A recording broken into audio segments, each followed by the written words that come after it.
Identity has become an obsession, but it's not something new. It's something that probably we have inherited from a long history, from the 15th century with colonization and with the development of capitalism.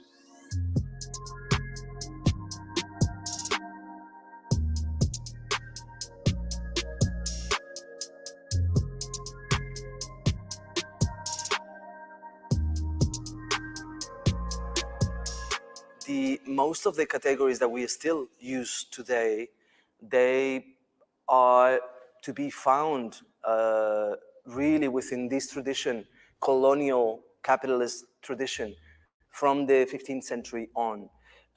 Some of these categories, we have identified with them up to the point that we believe, that we say, I am, and that we believe that we embody these identities.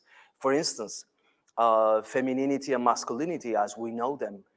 We cannot say that in nature or in reality there is femininity and masculinity. There is probably a multiplicity of beings that can never be assigned or just like reduced to the binary.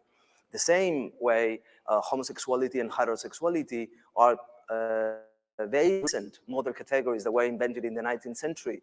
Nevertheless, today, most people identify with them up to the point that they believe they are heterosexual or homosexual. Why should we identify with pathological notions of the 19th century, right? I think that they do not allow for the complexity of pleasure and relationships to develop. They just answer to the difference between reproductive and non-reproductive sexualities, which today I think is just ridiculous that we still identify with those, right? So for me, the question is really like more about depatriarchalizing, decolonizing discourse. It's not just like, oh, let's like throw away identity. Well, identity is a very complex question, but I think that the movements, for instance, the gay and lesbian movement or the LGBT movement, even the transsexual movement, the question would be like, is our objective, our aim within these movements is to define and redefine identity and make identity visible and construct identity, or maybe is to invent new practices of freedom. Same way, for instance, race is completely a colonial construction. There is no empirical base for race difference. No one today would argue, besides like probably like a very racist person, would argue that race exists, does exist.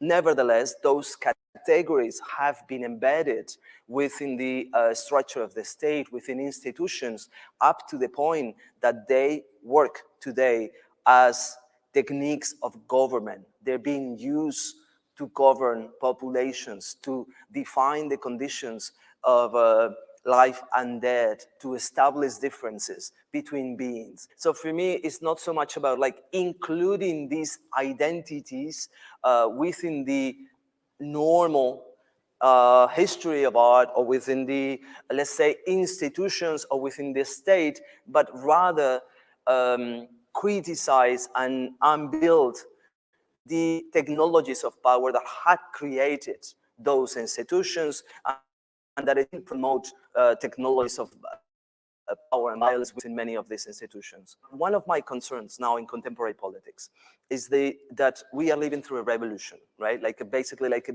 huge movement of decolonizing, depatriarchalizing, and this is starting from the late 19th century and increasingly through the 60s and 70s. But of course, this is happening now.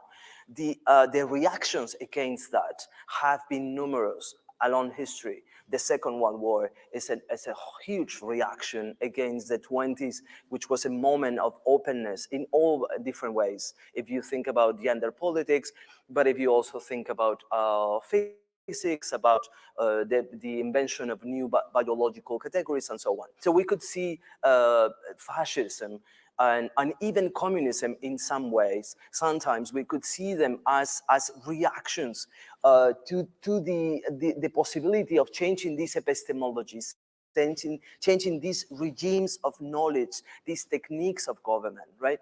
What is happening today is very similar. The question now is that while these, let's say, archaic discourses are bringing back notions of the nation state, the family, nature, and the natural body, and so on, while this is happening exactly at the same time, and this is a very archaic discourse that is almost coming, I would say, from the 15th century on, right? But what exactly at the same time, what we have is a completely new set of technologies, hugely modifying what we understand by the living body, right?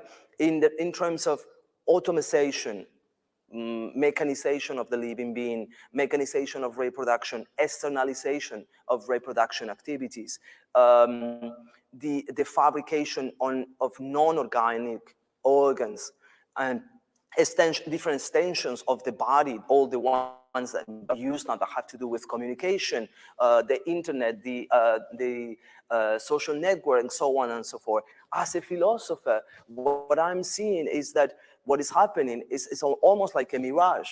While sciences and the market are fully developing like a new set of technologies that will completely transform ordinary life and the access that we have to many of the things that we know, including the full destruction of the planet, including expansion of nuclear technologies. These are the radical questions that we should be discussing. What is life today, and how can we continue within this planet, right?